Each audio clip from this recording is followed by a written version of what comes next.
Every day, our local mailman, Steve, walked his familiar route through the quiet neighborhood, exchanging smiles and greetings with the people he served. But one ordinary afternoon, a small detail caught his eye.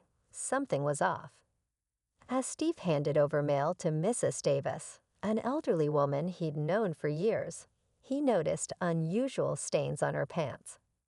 Concerned, he gently asked if she was okay, but her hesitant smile and vague reply only deepened his worry. Steve's unease grew as he glanced toward her front door, slightly ajar, revealing a glimpse of chaos inside, a stark contrast to the tidy home he had always admired.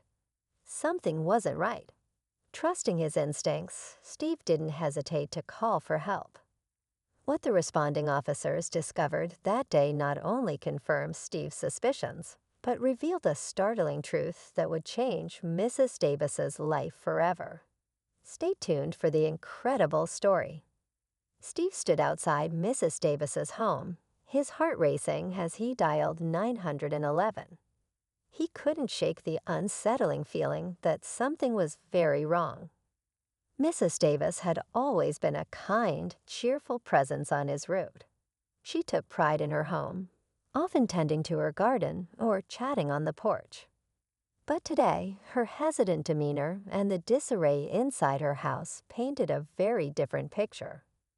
As Steve waited for help to arrive, he replayed their brief exchange in his mind. Why did she avoid his eyes? Why did her hands tremble? The mail she collected remained clutched tightly to her chest, as if she were afraid of letting go.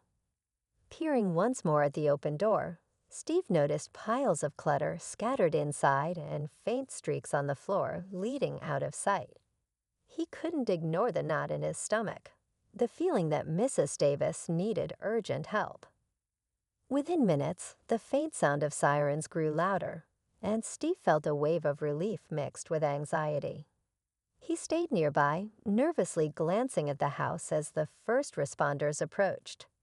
When they knocked on the door, Mrs. Davis appeared again, her frail frame now trembling visibly.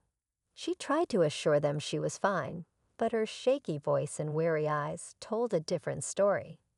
The officers gently asked if they could step inside to check on her, and after a brief hesitation, she nodded. Steve remained outside, his mind racing with possibilities. He couldn't help but wonder what might have caused the mess, a sudden fall, an illness. But his worry deepened when he overheard a paramedic mention signs of neglect. From where he stood, Steve caught a glimpse of the living room, a space he remembered as warm and cozy, now littered with broken furniture, crumpled papers, and uneaten meals. As the investigation continued, neighbors started to gather, whispering about Mrs. Davis's reclusive nature in recent weeks. Steve began piecing together the subtle changes he'd noticed, the rare appearances, the delayed mail collection. Something deeper was happening here, and the answer lay inside that house. As the responders moved further into the house, their concerned expressions said more than words ever could. Steve tried to stay focused as the neighbors around him murmured in hushed tones, but his heart sank when he saw one paramedic rushing back outside to grab additional equipment. Something was gravely wrong. Inside, Mrs. Davis reluctantly explained that she'd been feeling unwell, brushing it off as minor aches from aging. But her condition and the state of her home told another story. One officer carefully asked her if anyone had been helping her recently, and she hesitated for a moment before shaking her head. She admitted that since her only family moved out of town, she'd been alone more often than not. Steve watched anxiously as another medic returned carrying a stretcher. He couldn't help but feel guilty. How had he missed the warning signs? Then a sudden movement caught his attention. An officer pulled something from the shadows, gesturing for his partner to join. The onlookers strained for answers, the tension thick in the air, as they wondered what dark secrets this house might hold. Just as the tension reached its peak, one of the officers re-emerged from the house, his face tense. He quickly spoke in low tones to his partner before they both disappeared inside again, leaving the crowd and Steve buzzing with unanswered questions. Moments later, the paramedics wheeled Mrs. Davis out on a stretcher. She looked pale and exhausted, but managed a weak smile towards Steve, as though she were trying to reassure him. It only made him more uneasy. But before they could load her into the ambulance, another officer stepped outside holding a large, dust-covered box. The sight of it seemed harmless at first, but the way they handled it suggested otherwise. Whispers rippled through the small crowd as everyone speculated what might be inside. Steve's heart pounded as he replayed the clues. The clutter, Mrs. Davis's strange reluctance to talk. Was this box the key to unraveling it all? Before anyone could find out, the officer paused, his attention drawn to something in the distance. Following his gaze, Steve saw the figure of a man stepping out from behind the bushes near the house. The man froze, as if caught, then bolted away before anyone could react. It was clear now there was more to Mrs. Davis's story than anyone had imagined. Chaos erupted as the man disappeared into the distance. One officer sprinted after him, while the others called for backup, their radios crackling with urgency. Steve felt frozen, his eyes darting between the fleeing figure and Mrs. Davis, who was being hurried into the ambulance. The questions in his mind multiplied. Who was that man? And why had he been lurking around? Inside the house, the mysterious box was finally opened, revealing stacks of unopened mail, scattered photographs, and a worn notebook. Among the disarray, officers discovered something chilling: receipts for deliveries Mrs. Davis hadn't ordered.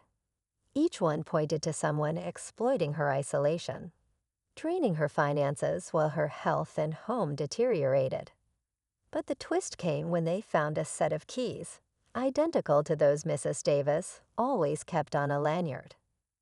It turned out the man wasn't a stranger. He was an estranged family member, someone she had once trusted, but who had betrayed her in her most vulnerable years. He'd been sneaking into her home, taking advantage of her condition, and leaving her in an increasingly desperate situation. As officers tracked him down, Mrs. Davis, now safely in the hospital, broke down in tears, finally unburdening herself. Thanks to Steve's instincts and persistence, she would get the help and justice she deserved. But even as the authorities assured her the ordeal was over, Steve couldn't shake the feeling that this situation, though resolved for now, was a stark reminder of how easily the elderly can fall through the cracks, and how vital it is to step in when something feels wrong. In the days that followed, Mrs. Davis began to recover, both physically and emotionally. With the help of local authorities and support services, her home was cleaned and repaired, restoring the warmth and comfort it once had. Steve visited her in the hospital, carrying flowers and the stack of mail she'd never had the chance to open.